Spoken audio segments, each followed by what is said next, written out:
एक और निर्णय महंगाई भत्ता और महंगाई राहत को लेकर है। महंगाई भत्ता और महंगाई राहत की दरों का निर्धारण all India consumer price index for industrial workers में वृद्धि के आधार पर तथा एक स्वीकृत फॉर्मूला के अनुसार किया जाता है। इस वर्ष जुलाई में कर्मचारियों के डीए की 3 बकाया किश्तें हैं उसकी बहाली को अनुमोदित किया गया था और डीए की दर को 17% से बढ़ाकर 28% किया गया था।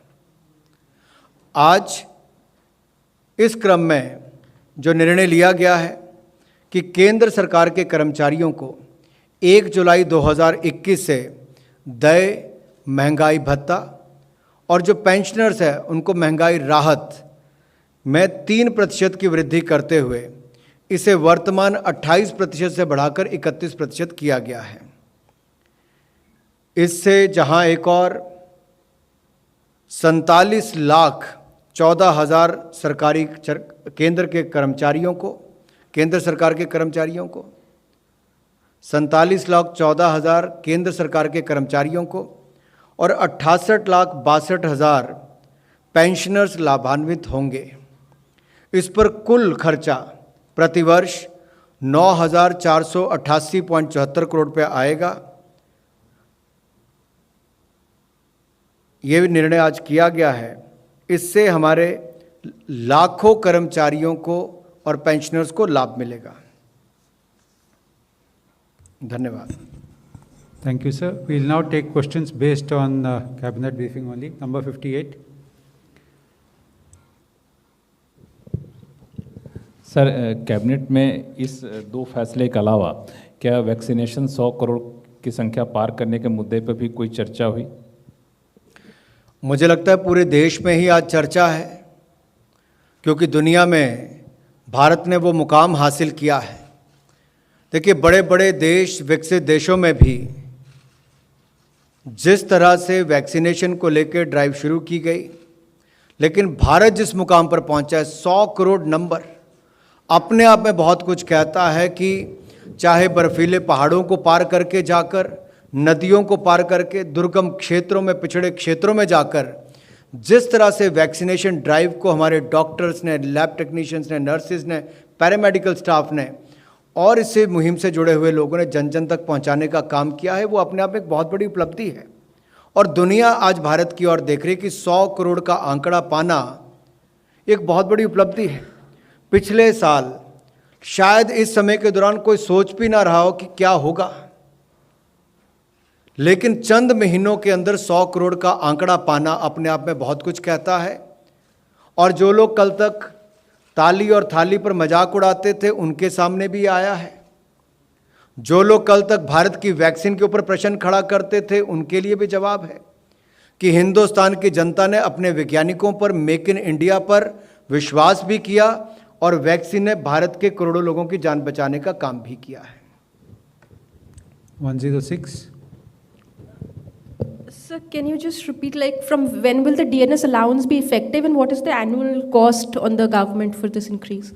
The annual cost to the government will be 9,488 crores, and there is an increase of 3%.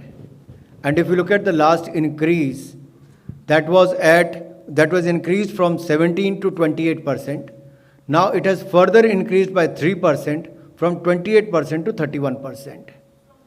And from 1st of July 2021, it will be implemented. It will be implemented, and 47.14 lakh government employees and 68.62 lakh pensioners will benefit out of this.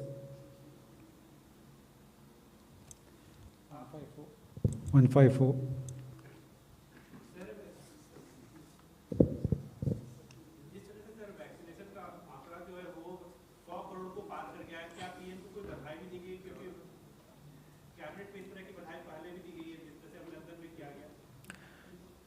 देखिए, सारा देश जानता है कि माननीय प्रधानमंत्री जी ने जिस तरह से महामारी के समय देश को नेतृत्व दिया, राह दिखाई, मुसीबत के समय देश के लोगों के साथ खड़े हुए। 80 करोड़ लोगों को 15 महीने तक 5 किलो गेहूं या चावल और 1 किलो दाल देने का काम किया। मॉरेटोरियम पीरियड बैंकों के माध्यम से दिया। Emergency credit line guarantee scheme के माध्यम से 3 लाख करोड़ रुपए का इनिशियल स्टेज पर बैंकों के माध्यम से कम ब्याज दर पर पैसा भी दिलाया और TCS TDS में कटौती भी की। बहुत सारे ऐसे कदम उठाए जो आपदा के समय एक एक कदम बड़ा राहत भरा देश के लोगों के लिए था। लेकिन वैक्सीनेशन उसमें एक ऐसा बड़ा कदम है जिसने सही मायने में आम आदमी को बहुत बड़ी राहत दी है। किसी व्यक्ति को अपनी जेब से कोई पैसा नहीं खर्च करना पड़ा।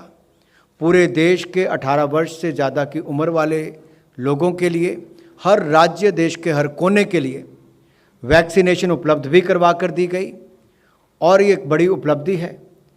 आप में से मित्रों ने बार बार पूछा क्या प्रधानमंत्री जी को बधाई भी दी गई। मुझे लगता है केवल कैबिनेट के साथियों और सहयोगियों की तरफ से ही नहीं, आज पूरा देश कहीं ना कहीं माननीय प्रधानमंत्री जी का धन्यवाद भी करता है, उनको बधाई भी देता है।